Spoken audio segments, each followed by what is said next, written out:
వర్ధంతి సందర్భంగా వేదిక అలంకరించారు. ఈ సమావేశానికి విచ్చేసిన అతిరథ మహారథులందరికీ పేరు పేరున ధన్యవాదాలు, శుభాకాంక్షలు. వాస్తవంగా మన జ్యోతిరావు ఫూలే ఈ బహుజన జాతి కోసం, బహుజనుల కోసం, తాడిత పీడిత జనం కోసం, వెనుకబడ్డ జాతుల కోసం అహర్నిశలు కృషి చేసి వారెంతో వారికి అంత వాటా, బహుజనుల వాటా కోసం బహుజనులు ఏదైతే కోల్పోతున్నారో, ఈ అణగారిన వర్గాలు ఏదైతే కోల్పోతున్నారో ఆ కోల్పోయినటువంటి దాన్ని పొందాలి మనమని పాల్పడ్డ వ్యక్తి, అతని భార్యను కూడా చదువు నిలిపి అతని బాటలో అతని భార్యను కూడా పాలు పంచుకునే విధంగా చేసినటువంటి మహనీయుడు జ్యోతిరావు ఫూలే.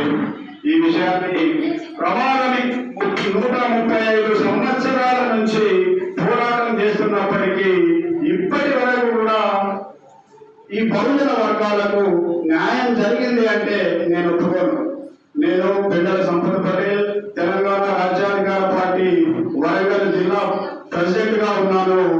ధైర్యం అంటేనే నేనంటేనే ధైర్యం. ఎక్కడ 100 మంది ఉన్నా నేను ఒక్కరిని పోరాటం చేసే దమ్మున్న వ్యక్తులు మేము. అందుకోసమే మేము ఈ సమాజ స్థాపన కోసం ఉద్యమంలో ముందుకు వస్తున్నాం.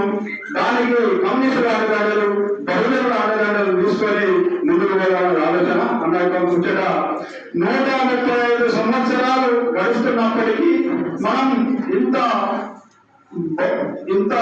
బహుళ జాతి సంస్థలు మనకు పరిచయం అయినప్పటికీ, ఇంత గ్లోబలైజేషన్ వచ్చినప్పటికీ, ఇంత ప్రజాస్వామ్యం డెవలప్ అయినప్పటికీ ఇవాళ ఒక సంఘటన జరిగింది.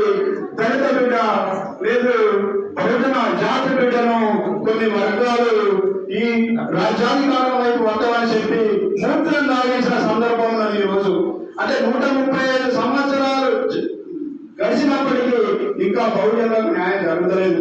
దానికోసం మనం అంతా కొట్లాడాలి. ఈ రోజు మీటింగ్లు పెట్టుకొని ఇంటిపై మర్చిపోతే లాభం లేదు.